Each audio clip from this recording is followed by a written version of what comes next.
जिन माता बहनों के संतान उत्पत्ति नहीं हो रही है, उन्होंने गाय को गेहूं खिलाने चाहिए। और वो गाय जब गेहूं खा ले, गेहूं उसके पेट में पहुंच जाए, और उसके बाद जब वो गोबर करे और उस गोबर में जितने भी गेहूं के दाने साबुत निकलें, उन गेहूं को गोबर में से निकाल के साफ करके सुखा के फिर उनको आटा चक्की पे ले जाओ, फिर उनका आटा पिसवाओ। उस आटे को जो मां बहन खा लेगी, उसको डेफिनेटली संतान की प्राप्ति हो जाएगी। देखा, सुन लीजिए पहले इनके मुख से। जिसको संतान नहीं होती वो गाय को गेहूं खवाए, और गेहूं जब उसके गोबर से वापस आए तो उसको धुल करके, उसे सुखा करके, उसको पीस करके उस आटे की रोटी बनाकर भगवान को भोग लगाकर वो रोटी खाने से संतान प्राप्ति होती है। सॉरी, माफ करना भाई, मैं भूल गया था। वो गाय के गोबर में से जो गेहूं निकलेंगे ना, और उनको सुखा के साफ करके जो आटा बना के उनकी चपाती बनाएंगे, वो उस माता बहन ने नहीं खाना। नहीं, ऐसी गलती मत कर देना, वरना उल्टा रिएक्शन हो जाएगा, कुछ और हो सकता है। वो गोबर वाला, वो लैट्रिन वाला, वो बिस्टा वाला गेहूं, वो किसको भोग लगाना है? भगवान को। अब इनके भगवान कौन है? ये तो श्री राम को भगवान मानते हैं, श्री कृष्ण जी को भगवान मानते हैं, राधा जी को भगवान मानते हैं। तो भाई बहन, आप लोगों ने जो जो श्री अनुरुद्धाचार्य जी को मानते हैं, इनके ज्ञान को जो है सत्य मानते हैं, वो भाई बहन, और जिनको संतान नहीं है, जिनको संतान चाहिए, तो वो भाई बहन वो गाय के गोबर वाला गेहूं और उसका पिसा हुआ आटा और फिर उसकी रोटी बना के श्री रामचंद्र जी को भोग लगाओ, और श्री कृष्ण जी को भोग लगाओ, और राधा जी को भोग लगाओ, क्योंकि अनुरुद्धाचार्य के भगवान तो वही हैं। देखिए, क्या ये बेइज्जती नहीं है श्री राम की, श्री कृष्ण जी की? ये तो खड़ी खड़ी बेइज्जती है, खड़ी खड़ी।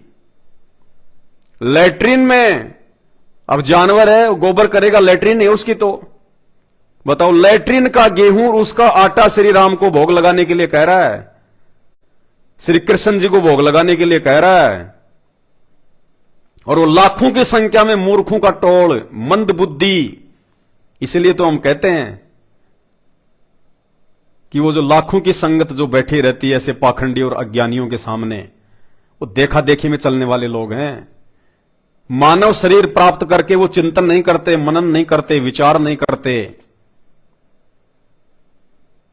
बताइए, खड़े खड़ी आपके भगवानों की बेइज्जती कर रहे हैं, खड़े खड़े। बताओ, अरे यार, गोबर में से गेहूं निकालो, फिर उसको सुखाओ, फिर उसका आटा बनाओ, और फिर किसको भोग लगाओ? भगवान को। मतलब भगवान को तो भिखारी से भी नीचे। अरे भिखारी को भी लोग शुद्ध खाना कहीं होटल से लेके दे देते हैं, ले वे खा ले। उस भिखारी की आत्मा खा के उसको आशीष देती है, और भगवान को ऐसा गंदा भोजन खाने के लिए कह रहा है। और फिर भी आप लोग तालियां पीटते हैं, वाह महाराज जी वाह, क्या बात कही। तो भाई, अनुरुद्धाचार्य के जितने भी फॉलोवर हैं, और यदि उनको संतान नहीं हो रही है, तो भाई ये गोबर वाला भोग अपने भगवानों को भी लगा के देख लेना। क्या पता वही हो जाए संतान। इसलिए पूर्ण परमात्मा कबीर साहेब, सतगुरु रामपाल जी भगवान को आज धरती पे आने की आवश्यकता पड़ी। ऐसे ज्ञानहीन पाखंडी लोगों ने धर्म की ऐसी की तैसी करके रख दी, धर्म का सत्यानाश कर दिया, केवल अपने धार्मिक धंधे के लिए। ना इन लोगों को धर्म का पता, ना इनको धर्म की परिभाषा का पता, ना इनको भगवान का पता, ना इनको भक्ति का पता। ये पढ़ते हैं गीता जी और मंत्र देते हैं राधे राधे। इनकी आंख फूट गई।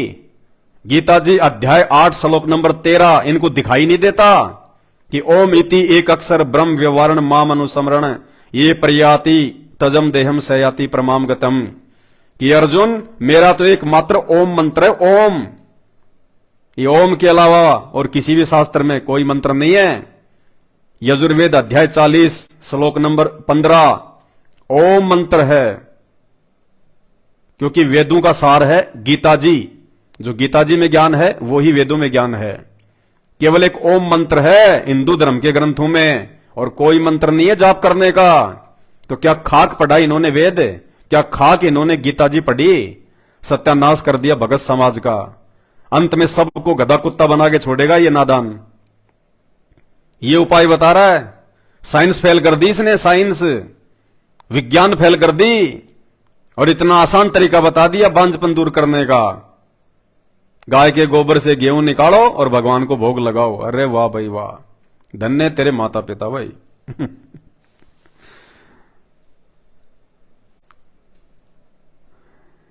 बहुत सारे नादान लोग, धर्म और धर्म की व्याख्या से अपरिचित लोग कमेंट्स करते हैं, संत रामपाल जी तो दूध में नहाया करते थे, दूध के आश्रम में खीर बनती थी। अरे तुम्हारे गोबर से तो अच्छी थी, हैं? तुम्हारे इस गोबर से तो लाख गुना अच्छी थी।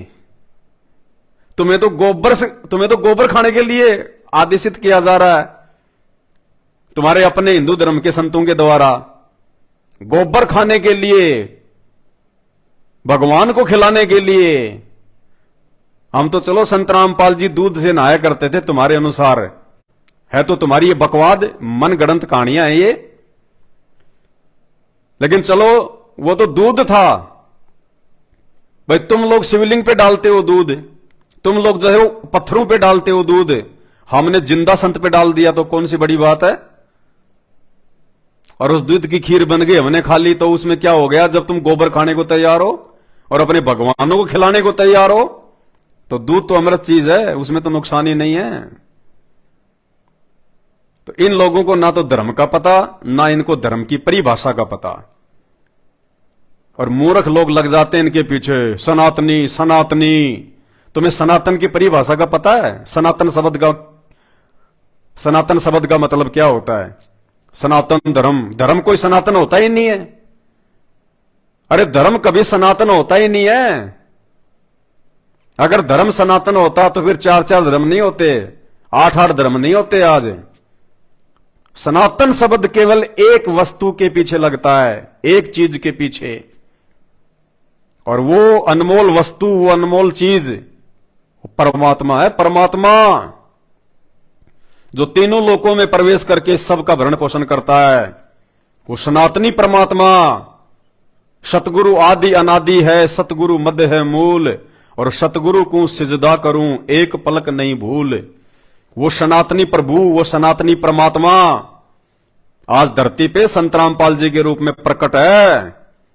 इनके अलावा किसी वस्तु के आगे पीछे सनातन शब्द नहीं लग सकता। बाकी तो तुम चाहे गधे के आगे लगा दो, वो तुम्हारी अपनी मर्जी है, लेकिन ये सनातन शब्द केवल संत रामपाल जी के लिए है, उस पूर्ण परमात्मा के लिए है, क्योंकि वो कभी भी मृत्यु में नहीं आता, उसको कभी भी काल खा नहीं सकता। वो सबसे ऊपर होता है, वो अपनी मर्जी का मालिक होता है, स्वयंभू होता है, प्रकट होता है। सनातन सनातन, हिंदू हिंदू, बस मूर्ख बने रहो। धर्म ग्रंथों को मत पढ़ना, शास्त्रों को मत पढ़ना। हिंदू, हम हिंदू, हिंदू क्या है? पता है हिंदू शब्द क्या है? कुछ नहीं पता। कहां से आया हिंदू शब्द? फिर दुआई देते हो श्री राम की, श्री कृष्ण जी की। श्री कृष्ण जी का जीवन चरित्र आपने पढ़ा है? श्री सुधा सागर पढ़ी है आपने कभी? कहीं उसमें हिंदू शब्द लिखा हुआ है कि श्री कृष्ण जी हिंदू थे? सुधा सागर में कहीं लिखा हुआ क्या? 18 पुराण है हिंदू धर्म में, 18 पुराण है। किसी भी पुराण में हिंदू शब्द लिखा हुआ क्या? कि कोई देव देवता हिंदू था, या जितने भी अवतार आए हैं वो हिंदू थे, या श्री कृष्ण जी का जन्म हिंदू धर्म में हुआ था, वो हिंदू धर्म को मानते थे? कोई हिंदू शब्द है श्री कृष्ण जी की जीवनी में? श्री सुधा सागर में, 18 पुराणों में जय श्री राम, भारत को हिंदू राष्ट्र बनाएंगे। फिर क्या कर लोगे भाई? फिर क्या कर लोगे? हिंदू राष्ट्र बना लोगे, फिर क्या कर लोगे? चांद पे पहुंच जाओगे, देवता बन जाओगे। लक 84 में तो फिर भी जाना पड़ेगा। श्री रामचंद्र जी का जीवन चरित्र रामायण क्या है? श्री राम का जीवन चरित्र रामायण है। कहीं रामायण में हिंदू शब्द? पूरी रामायण में कहीं भी हिंदू शब्द है? उसमें लिखा है कि श्री रामचंद्र जी का जन्म हिंदू धर्म में हुआ था। उस समय कोई धर्म ही नहीं था। जब श्री कृष्ण जी का जन्म हुआ द्वापर में, और त्रेता में जिस समय श्री रामचंद्र जी का जन्म हुआ, उस समय कोई धर्म थे ही नहीं। भाई क्यों तुम श्री राम को फॉलो करते हो? क्यों तुम श्री कृष्ण जी को फॉलो करते हो? उनको फॉलो करने का मतलब है उनके अनुसार चलना।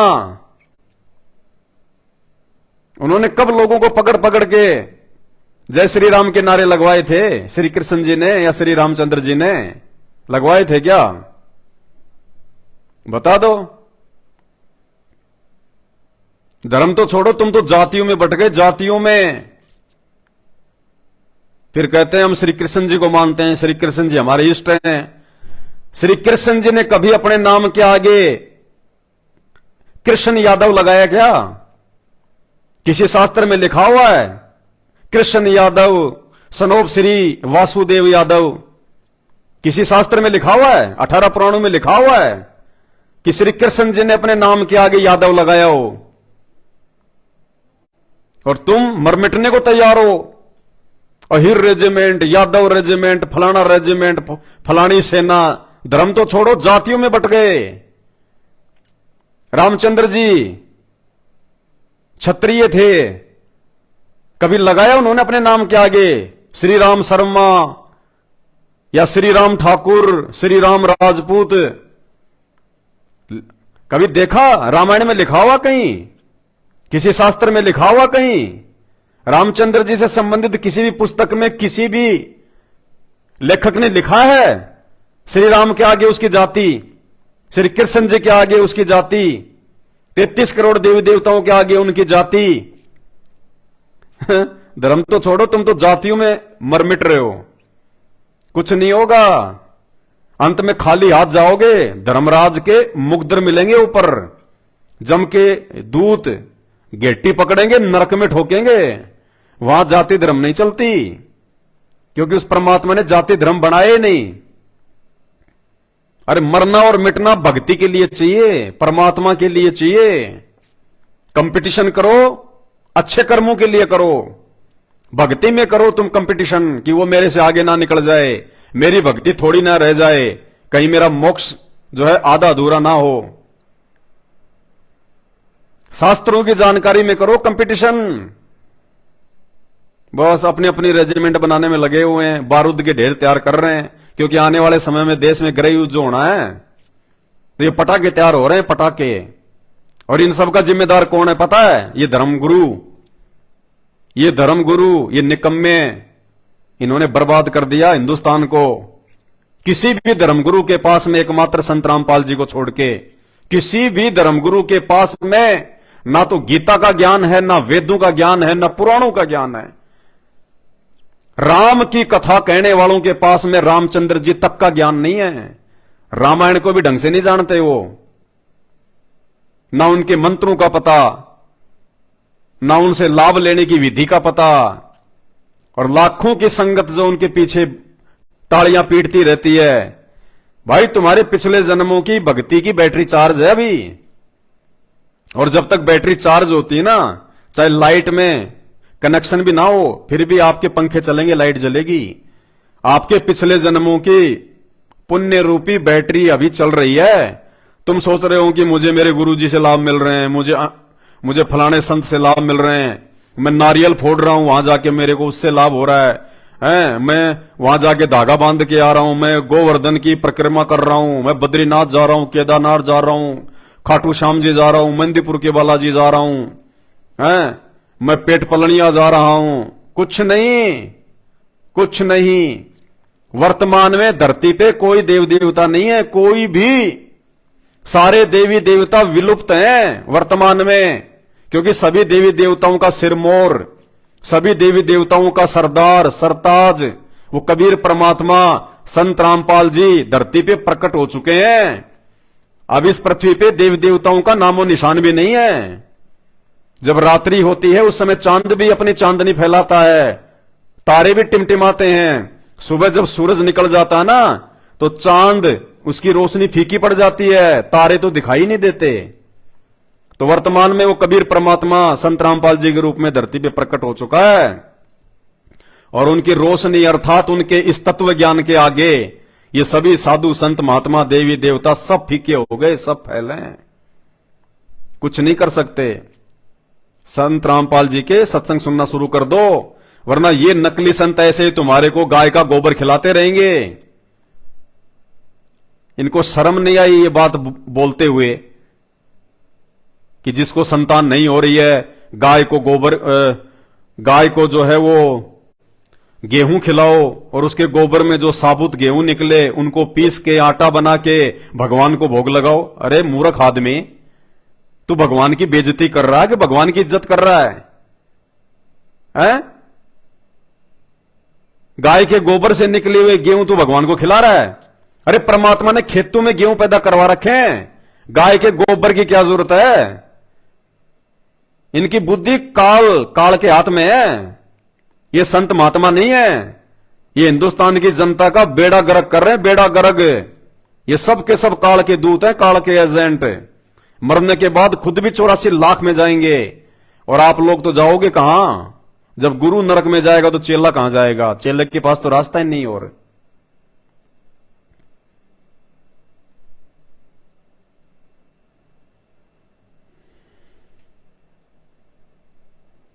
और ये परमात्मा इतना अनमोल ज्ञान दे रहा है, शास्त्रों से प्रमाणित ज्ञान दे रहा है, इतनी अच्छे से व्याख्या करके बता रहा है, तुम्हें सहज भक्ति बता रहा है, सीधा सादा जो है वो तरीका बता रहा है। गोबर खाने के लिए नहीं कहते संत रामपाल जी। संत रामपाल जी अपने भक्तों को दोनों टाइम हलवा खिलाते हैं, हलवा। संत रामपाल जी के भक्तों के घरों में दोनों टाइम संत रामपाल जी को देसी घी के हलवे का भोग लगता है, डालडा का नहीं। देसी घी के हलवे का भोग लगता है सुबह शाम दोनों समय। और उसके बाद में संत रामपाल जी के भगत उस हलवे राम को, उस प्रसाद को जो कि अमृत बन जाता है, जो गीता जी के अनुसार जन्म जन्मांतरों के पाप कर्मों का नाश करता है, फिर संत रामपाल जी के भगत वो देसी घी का हलवा खाते हैं। गोबर तो ये नकली संत खिलाते हैं, नकली संत। और फिर भी तुम लोग उन्हीं के पीछे लग रहे हो। तुम्हारे सामने तुम्हारे भगवानों की बेइज्जती कर रहे हैं, और उसके बावजूद भी उन्हीं की जय जयकार कर रहे हो।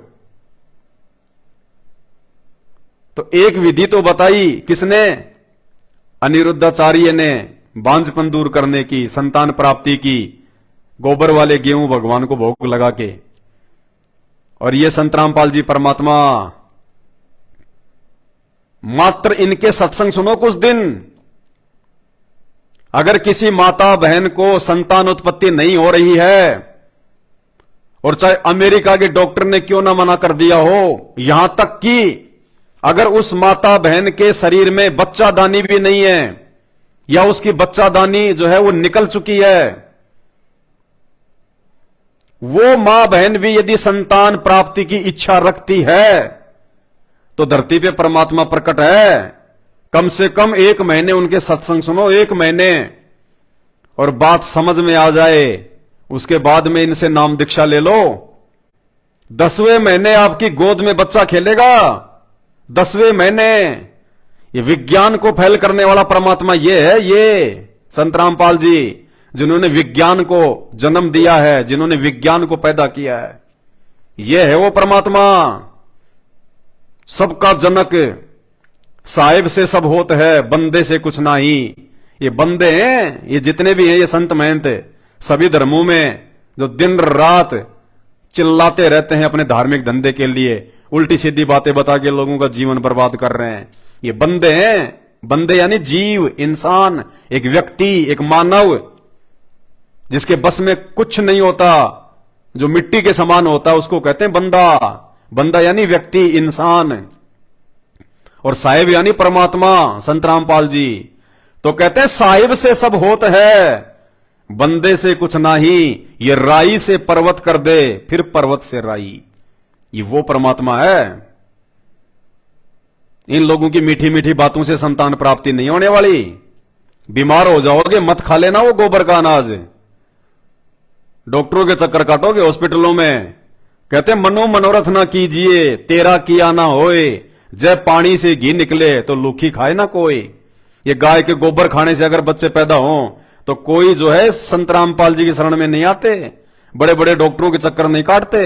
अगर गाय का गोबर खाने से अगर भगवान अगर मिल जाए तो ढोंगी और पाखंडी बाबाओं पर सख्त कानूनी कार्रवाई होनी चाहिए। बिल्कुल भाई साहब, 100% होनी चाहिए। ये समाज के लिए सबसे बड़े अभिशाप है, अभिशाप। भाई एक बात बताओ, आप कहते हो कि इंसान को भगवान ने बनाया है, बिल्कुल सही बात है, भगवान ही बनाता है। फिर भगवान ने 84 लाख क्यों बनाई? गधे कुत्ते सूअर क्यों बनाए? बैल क्यों बनाए? मच्छर पतंग सूअर क्यों बनाए? क्या दिक्कत थी भगवान को ये बनाने की? भगवान सारे इंसान बना देता। वो बेचारे इतना दुख उठा रहे हैं गर्मी में, सर्दी में। तुम लोग तो सर्दी आती है तो अपनी रजाई में घुस जाते हो। वो बेचारे पूरी रात ठंड में वो तड़पते रहते हैं, जानवर जंगल में, रोडों पे। बरसात आ जाए तो उनको सहन करना पड़ता है, गर्मी हो तो उनको सहन करनी पड़ती है, भूख प्यास उनको सहन करनी पड़ती है। हर कोई उनको जो है दुत्कार देता है, ठोकर मार देता है, उनको पत्थर मार देता है। भगवान ने जानवर क्यों बनाए? इंसान ही बना देता सबको। भगवान ने तो सबको इंसान ही बनाए थे। जानवर तो इन नकली संतों ने बनवा दिए उल्टा ज्ञान देके, फिर मरने के बाद। इन नकली संतों ने, काल के दूतों ने शास्त्रों के विरुद्ध ज्ञान दे दे के, शास्त्रों में जो मंत्र नहीं है वो मंत्र बता बता के इन नकली संतों ने फिर उनका जीवन बर्बाद कर दिया। और मरने के बाद फिर वो गद्दे कुत्ते सुअर बने। ये जितने भी जो घूम रहे हैं ना, ये आप और हमारे ये पूर्वज हैं और कोई नहीं है। ये जितने भी आपको जो 84 लाख में जो जीव जंतु, ये पशु पक्षी दिखाई दे रहे हैं, ये और कोई नहीं है, ये अपने ही पूर्वज हैं, जिनको बेचारों को उल्टी साधना करवा दी नकली संतों ने, और मरने के बाद में किसी को भूत बना दिया, किसी को गधा बना दिया। ये हमारे पूर्वज हैं, ये सब इंसान थे। ये 84 लाख योनियां भोगने के बाद एक बार मानव जन्म मिलता है। धोखा खा जाओगे बहुत बड़ा, सुधर जाओ। हमें गालियां निकालने से कुछ नहीं मिलेगा, कुछ नहीं मिलेगा। अगर हमारी बातों पे विचार करोगे और अपने परमपिता परमात्मा, ये सबका बाप है, ये चारों धर्मों का बाप है, ये सभी धर्मों का बाप है, ये सभी धर्मों के मानने वालों का बाप है। ये बाप यानी परमात्मा, ये अल्लाह है, ये भगवान है, ये मसीह है, ये वाहे गुरु है, यही है। और 2027 के बाद में पूरी दुनिया इसको परमात्मा यानी अपना बाप मानने के लिए मजबूर हो जाएगी। अभी तो तुमने देखा क्या है, अभी तो प्राकृतिक आपदाएं शुरू भी नहीं हुई। ये 4 साल पता चल जाएगा परमात्मा कौन है, भगवान कौन है। अगर जीवित रहे तो नाक रगड़ रगड़ के आओगे इनके पास में, नाक रगड़ रगड़ के, आंखों में आंसू, बरवाड़ा आश्रम की दीवारों पे टक्कर मारोगे, टक्कर, कि भगवान पहले क्यों नहीं आए, हम मूर्खों के भाग पहले क्यों नहीं जागे, हमने आपकी बातों पे पहले विचार क्यों नहीं किया। बरवाड़ा की दीवारों पे टक्कर मारोगे, टक्कर। और जो जितना लेट आएगा उतनी लेट उसकी सुनवाई होगी। तो भाई आपके जो महान संत हैं उन्होंने तो आपको इलाज बता दिया। गाय के गोबर में से गेहूं निकालो, आटा बना के भगवान को भोग लगाओ, संतान प्राप्ति हो जाएगी। और ये संत रामपाल जी क्या बता रहे हैं, ये सुनना 4 मिनट का सत्संग। ये अंतर्यामी परमात्मा है, अंतर्यामी। इसके भगत की, इनके भगत की पुत्र वधू का गर्भपात हो गया था, गर्भपात, बच्चा गिर गया था। डॉक्टर से जाके चेक करवाया, डॉक्टर ने कह दिया भैया गर्भपात हो गया, ब्लड ही ब्लड हो गया। रोने लगी, चीखने लगी, चिल्लाने लगी संतान के लिए। उसकी सासू ने फोन किया अपने गुरुजी को, संत रामपाल जी को, और कहा कि गुरुजी कभी हमारे भी जो है घर पे आओ, परमात्मा भोग लगाओ। परमात्मा भोजन के लिए आओ। उस बहन ने संत रामपाल जी को अपने घर पे भोजन के लिए आमंत्रित किया। उसकी सास ने, जिसका बच्चा गिर गया था। संत रामपाल जी उस बहन के घर पे भोजन करने के लिए गए और दूसरे दिन जाके जब उसने दोबारा टेस्ट करवाया तो डॉक्टर ने कहा कि कौन कहता कि बच्चा गिर गया, बच्चा तो बिल्कुल सुरक्षित है, एज इट इज। ये परमात्मा है, बिना मांगे देता, बिना मांगे। सुनो एक बार, थोड़ा सा उदाहरण देता हूं।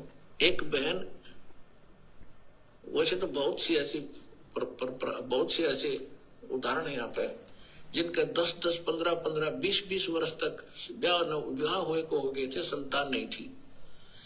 अब यहाँ सत्संग सुनकर जाते हैं तो उनका मन शांत हो जाता है कि ना, हमने संतान चाहिए नहीं। और वहां जाओ संसार में, वहां जानते इंजेक्शन ला दे, अब वो फिर बेचैन हो जा बहन, तो फिर आते डिमांड वही करे। बहुत बार समझाया उनको, लेकिन आखिर में परमात्मा ने उनको फिर वो, अब ये दिल टूटेगा कि तो और जा फंसेंगे कि नालायक आदमी का बालक तो होने नहीं उनसे, और वो ये भक्ति और बर्बाद हो जाएगी इनकी। तो उनको एक बहन को अपने कभी तो असंतोष कर ले, फिर घर वाले जाकर फिर नो के बता कोई जीना है, बालक नहीं, इतने दिन हो गए नाम ले रखा, फलाना काम काहे का तू गुण गाती फिरती है। तो परमात्मा ने उसके सुन दी। 2 लड़की गर्भ में 2 बच्चे हो गए एक कब्र में, और वो ये कहा करती कि भगवान चाहे मेरे लड़की हो जाए, समाज का मुंह बंद हो जाए, मुझे लड़के की जरूरत नहीं। 2 दी कठी है। अब आप फुली नहीं समाओ, सारा पड़ोस पड़ोस भी ने बोले थारे गुरु जी वे पूरे हैं। 1 साल के बाद 2 और गर्भ में चेक करा ली, 2 लड़की और है। अब वह चिंतित हुई, बोला मत, इबले जो मालिक तुझे दे रहा है, अब मत बिरड़ावे। तो पुण्यात्मा, परमात्मा जो चाहे सो कर दे। एक बात देखो पुण्यात्मा, हर तरह से हर पहलू पे ज्ञान दिया जाता है।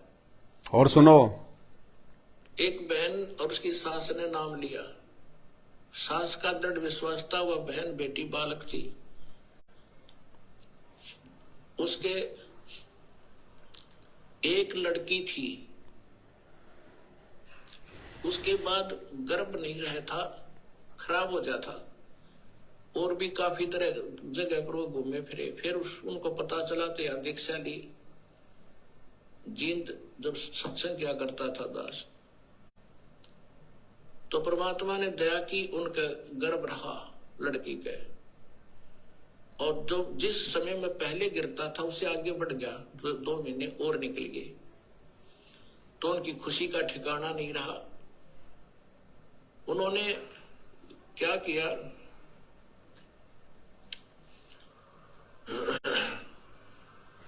जब हमारी थोड़ी सी संगत थी, ज्यादा नहीं थी, थोड़ी संगत थी, तो किसी दूसरे उनके पड़ोस में एक और भक्त था, उसने प्रार्थना की कि आज गुरुजी हमारे यहाँ भोजन करने की दया करो। हमने कहा ठीक है बेटा बना लो। हम 5-7 भगत मेरे साथ उनके खाना खाने गए शाम को। उधर से वो भी आगे पड़ोसी थे उनकी मदद कराने के लिए, भोजन बनवाने के लिए। हमें नहीं पता वहां क्या घटना घटी। हम खाना खाकर आ गए।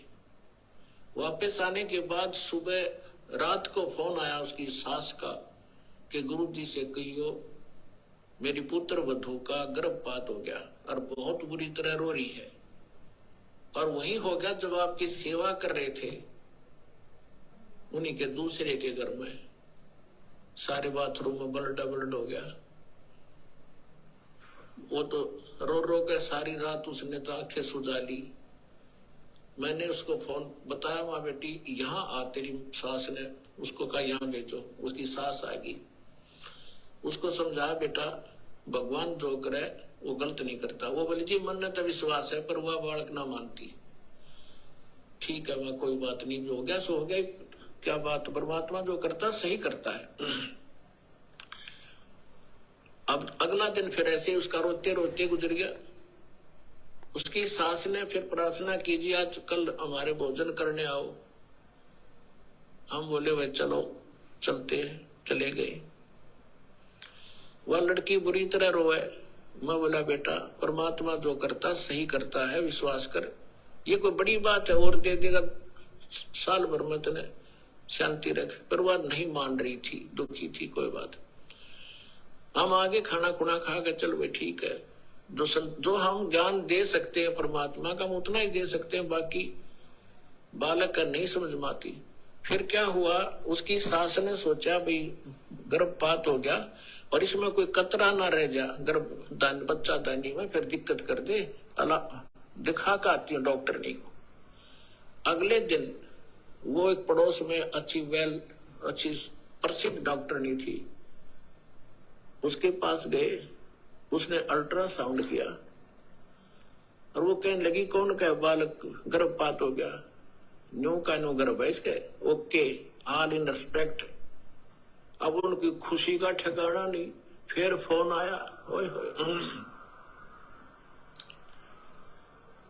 अब उनका फिर फोन आया उसकी सास का, जी कमाल कर दिया, भक्ता ने बताया जी ऐसे ऐसे वो सास न्यू कह रही है और गर्भ को नहीं, गर्भ खराब हुआ उसका, वो न्यू का न्यू पा गया, चेक करा का है।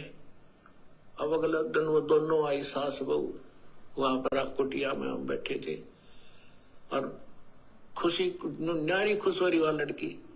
मैं बोला बेटा भगवान पर भरोसा करो और परमात्मा जो करता वो गलत नहीं करता। अब फिर देखो कमाल है, 3 महीने 4 महीने के बाद उसने चेक कराया, अब लड़का से एक लड़की, वह लड़की पाई। अब वह फिर रो, वह लड़की उसकी पुत्र वधू, मैं तो इसका गर्भपात कराऊंगी, हमसे बात करी। मैं बोला खबरदार जाए जीवन से की है तो कोई बात हुई है, जब तक रोए चाहे मेरा गर्भ गिर गया। अब परमात्मा तो मालिक है और ये उस लड़की ही थी जो गर्भपात हुआ था, उसने गर्भपात कर दिया। दाता ने तेरी नालायकी देख कर किया था, क्या रोएगी लड़की ने देख कर, क्योंकि हमें ज्ञान तो है ही नहीं। और फिर लड़का देता, उसी आत्मा को लड़का बना कर देता। अब रोले अपने कर्म। अब हमारा स्वभाव कैसा हो गया, ऊंट जैसा। ऊंट पे समान धरे ना उसने लद है, और जब भी नौकरा जब भी रोया करे बहुत मुंडा कर दिया मेरे साथ में, और जब उसने उतारे, जब समान ने तारा करा ऊंट पर, जब भी नौकरा करा उसने कहीं भी मुंडा करा मेरी गेलिया, अभी बुरा कर रहा है मेरा। तो परमात्मा हम हो गए ऊंट के इसी स्वभाव के। अब परमात्मा हमें सुख दे जब भी रोआ, और दुख में तो रोना है, रोना वो तो स्वाभाविक है। तो उसकी सास ने यह बात समझ में आ गई थी, गुरु जी के वचन का मैं तब उल्लंघन करूंगी। और इस लड़की ने पूरी कर, वो उसकी सास यानी उसका ससुर ठीक सी पोस्ट पर नौकरी करता था, तो उसकी सास ने कहा कि इस लड़की का सारा खर्चा मैं दूंगी, तो निश्चिंत रहे, और इसने ब्याह होगी और सारा खर्चा हम देंगे, तो बकवास नहीं करेगी, इसका हम गर्भपात नहीं करेंगे। वो लड़की होगी दूसरी, और जब भगवान के हाथ में वो तो उसके बच्चे हैं, उसकी ये मिट्टी उसी की बनाई हुई है। अब लड़का देते तो उसको उस संस्कार टाले था लड़की वाला, लेके का मांग लिया रो रो के, और फिर रो रही है। फिर अगले बार उसको लड़का दिया। आज भी वो लड़की और उसकी सास सत्संग में आते हैं। अब कहने का भाव ये है पुण्यात्माओं के, भगवान जो करे तुम बीच में टांग ना डाया करो। अब डॉक्टर है ऑपरेशन में थिएटर में ले गया, अब आप यहाँ परमेश्वर के ऑपरेशन थिएटर में आ गए, और यहाँ ऑपरेशन थिएटर में मरीज अपनी चलावे तो केस बिगाड़ेगा वो होने नहीं दे उसको, जो डॉक्टर चाहता है। ऐसे ही एक बहन के एक लड़की हो के, और फिर वो 27 वर्ष तक, वो लड़की 27 वर्ष की होगी, उसके ब्याह भी कर दिया, उसके भी बालक हो रहे लड़का लड़की, और उसकी फिर भी तमन्ना एक बालक तो एक लड़का तो ये जाता है। वह 56 साल की हो रही बुढ़िया, हरिया तमन्ना रखे, सुनो 56 साल की उम्र में मालिक ने फिर छोरा दे दिया उसका लड़का।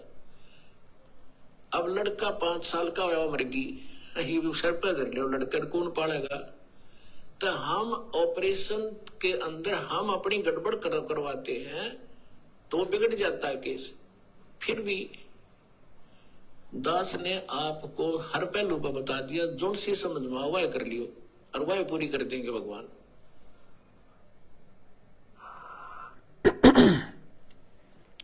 परमात्मा कह रहे हैं दास ने आपको हर पहलू पे बता दिया, जो चीज चाहिए वही मांग लेना और उसी को पूरा कर देगा भगवान। संत रामपाल जी की भक्ति करने वाला यदि उसको धन चाहिए तो केवल धन का टारगेट रखे, फिर मोक्ष नहीं मिलेगा। और धन में परमात्मा इतना गाड़ देगा, दुनिया देखेगी कहां से आ रहा है, लेकिन मोक्ष नहीं मिलेगा। जिसको संतान चाहिए और वो भक्ति भी कर रहा है और उसके मन में कि मुझे बेटा चाहिए, बेटी चाहिए, संतान चाहिए, परमात्मा उसको संतान दे देगा और इतनी दे देगा उसे संभाले नहीं जाएंगी, लेकिन मोक्ष नहीं मिलेगा।